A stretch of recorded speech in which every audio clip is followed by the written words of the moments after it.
Minasan konnichiwa. We're gonna try this again. And welcome to Let's Play Metal Gear Solid 3 Snake Eater off the HD collection of Metal Gear Solid. Off of the PlayStation 3 version of Metal Gear Solid HD collection. So we're gonna start. This is actually the first Metal Gear Solid game I'm playing. So this is actually the subsistence version, so we have most of the subsistence. We don't have Metal Gear Online, which I believe is on there. I have Metal Gear Solid 3 subsistence on the PS2, but I only have the first disc. So it has Metal Gear and Metal Gear 2 Solid Snake from the Japanese MSF, whatever, home computer, but these are in English now, so very nice. And there was another monkey mission or something, and that apparently isn't on here. So this is actually my second time recording this because I messed up. So I kind of want to... Yes, and I beat this game before because I wouldn't have this unlocked. We're going to go here for a minute. I don't know if this will really matter. I could just go to a different... my European user or whatever. Is this recording? Yeah. The commentary is about maybe a split second off.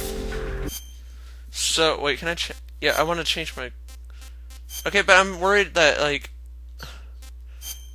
the game's gonna start out if... Is the game gonna start out because I started out on a new file? How do you get out of here? You can't leave? Oh, select. Okay. Yes. So, I don't... But, like, I started it a minute ago. Maybe I didn't say load game. Oh, I said MGS2. That's why.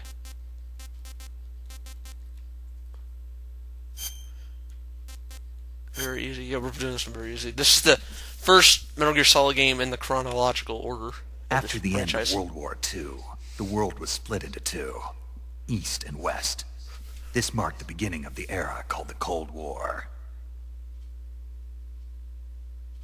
Okay. Konami presents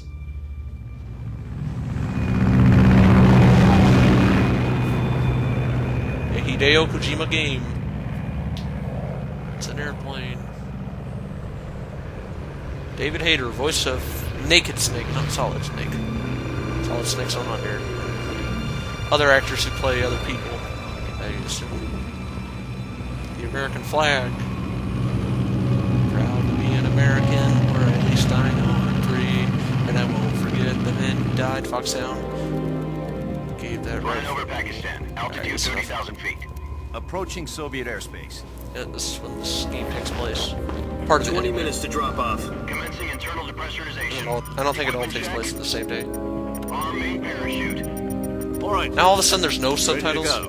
Drop zone still showing a high pressure mass. I guess I'll just play without them for Okay. now. Good. Might turn them on High now. visibility. Especially if I'm talking. Oh yeah, so he, Kojima-san playing all this stuff. He wrote it, and then he had some other writers help him, I guess. Put out that cigar. The lead programmer, Connecting oxygen hose to interior connector. Sorry. Put on your mask.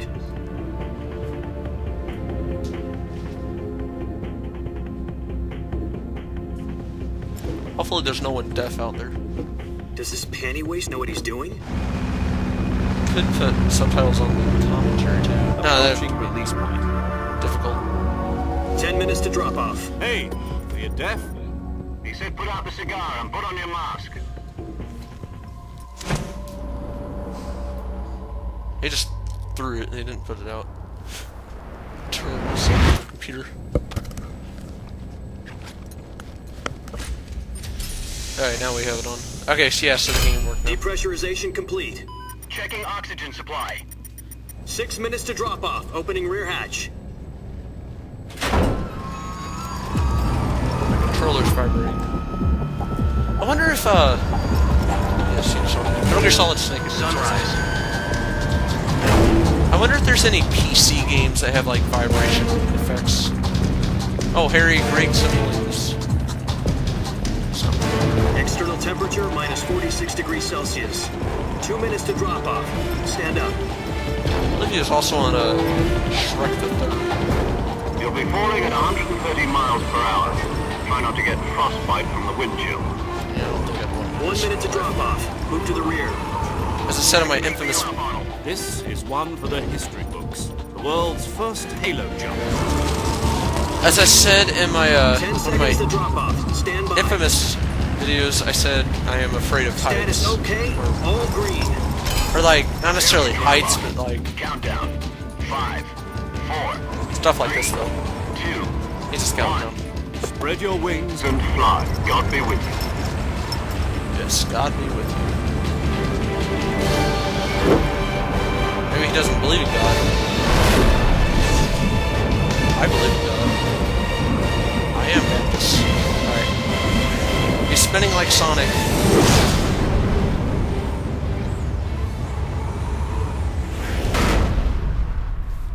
Hideo Kojima, the director. Jack, I've got some important news. The head of So the I'm gonna CIA record for has about an finally hour. given us the green light for the virtuous mission. Virtual mission? No, the virtuous mission. The future of our Fox unit depends on it. If it succeeds, we'll be officially organized into a unit. Virtuous mission? Sounds like some kind of initiation ritual. Don't get cocky. This isn't a training op. I'm just looking up something. Right. So what exactly is this wonderful mission? Well, about 2 years ago, a certain Soviet scientist requested asylum in the West through one of our moles. His name I'll be right is back. Nikolai I'm gonna get drink water. Sokolov. I'm gonna keep this He's head of cutscene the going. OKB 754 Design Bureau, one of the Soviet's top secret weapon research facilities, and the East's foremost expert on weapons development. Sokolov. Isn't he that famous rocket scientist? The very same. On April the 12th, 1961, the Soviets achieved the first manned spaceflight in history. The Earth was blue, but there was no God. Well spoken. The rocket that carried Yuri Gagarin to orbit was the A-1, known as the Vostok rocket. Sokolov is said to be the man most responsible for the multi-engine cluster used in that rocket. After Gagarin's flight, Sokolov left rocket development to become the head of the newly established Design Bureau. From a lowly technician to head of a design bureau, that's quite a success story, so why do you want to defect? It seems he'd become afraid of his own creations. Afraid? Call it a crisis of conscience. And for that, he left his country and his family behind and Yeah, went for back. defense? Not exactly. Sorry about the noise. One of his conditions was that his family was also to be taken safely to the West. We used a mole to get the family out first, and succeeded in sneaking Sokolov over the Berlin Wall shortly afterwards. I was the one who conducted the operation. The security on the eastern side was still full of holes back then. Then what? We got Sokolov over in one piece, but the whole ordeal had left him exhausted, and we checked him into a hospital in West Berlin. It took him 2 weeks and more than 600 miles to get from the research facility in the Soviet Union to Berlin. He was in no condition to say anything coherent. And it was only a week later that we had something much bigger on our hands. The Cuban Missile Crisis. October the 16th, 1962, President Kennedy received word that the Soviets were in the process of deploying intermediate-range ballistic missiles in Cuba. The President demanded that the Soviets dismantle and remove the missiles. At the same time, he announced a naval blockade to prevent further missile shipments from reaching Cuba.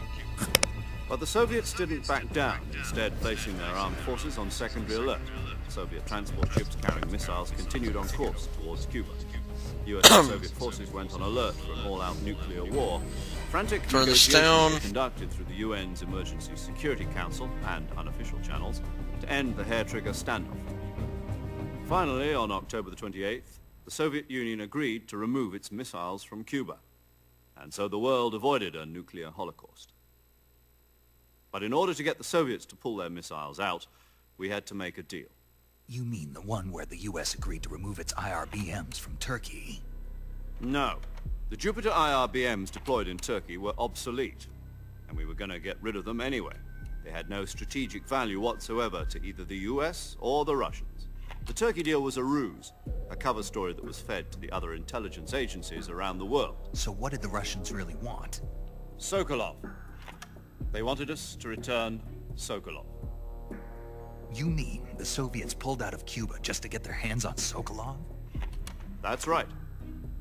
What the hell was he working on? At the time, we had no idea. We were running out of time. It was either give up Sokolov or risk full-scale nuclear war. In the end, we had no choice.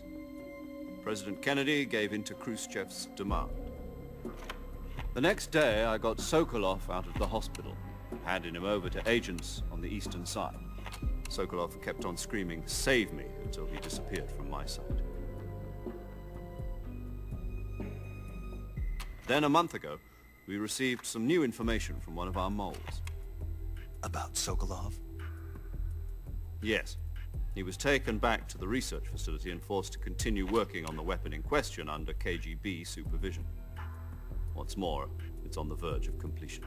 So what kind of weapon is it? Something to do with space rockets? No, missiles. Same technology. I guess you're right. We don't know the details, but it appears to be a new kind of nuclear device. For half a year now, the Soviets have been conducting frequent nuclear tests at Semipalatinsk. Something to do with the weapon, I assume. We're talking about a secret weapon so big that Khrushchev was ready to pull out of Cuba to get it back. Is Sokolov still in the facility?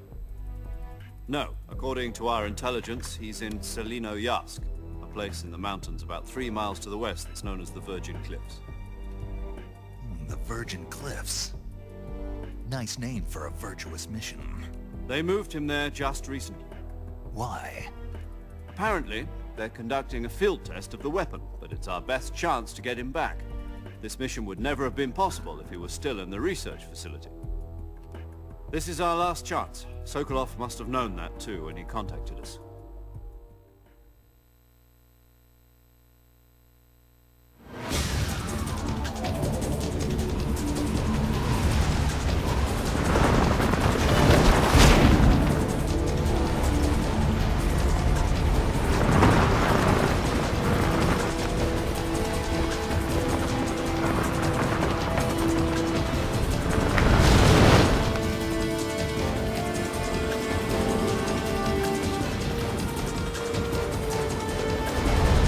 Listen up, Jack. Your mission is to infiltrate Selino-Yarsk in the Soviet mountains, ensure the safety of Sokolov, and bring him back to the west.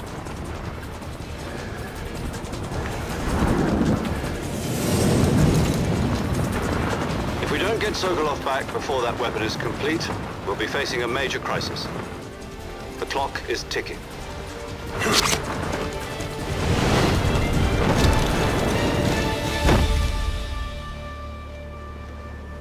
Once we've confirmed the rescue of Sokolov, stand by at the recovery point.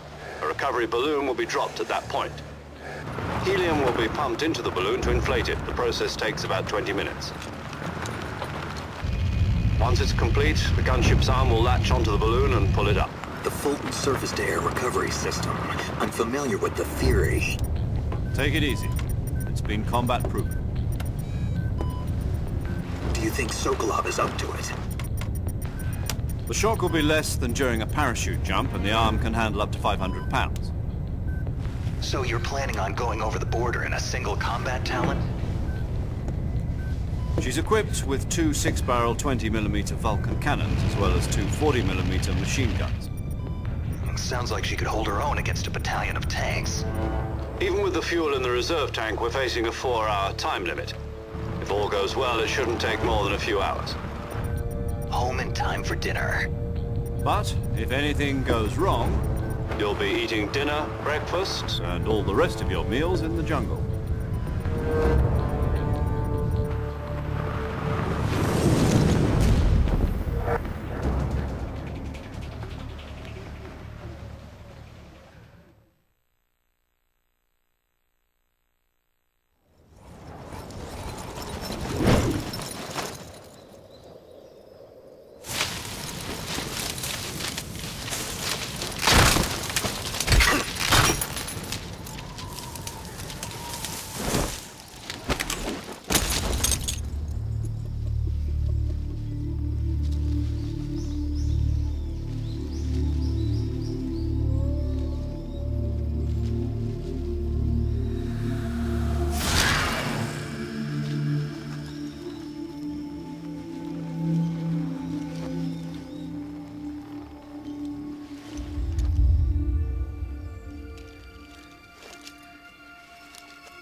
Do you copy?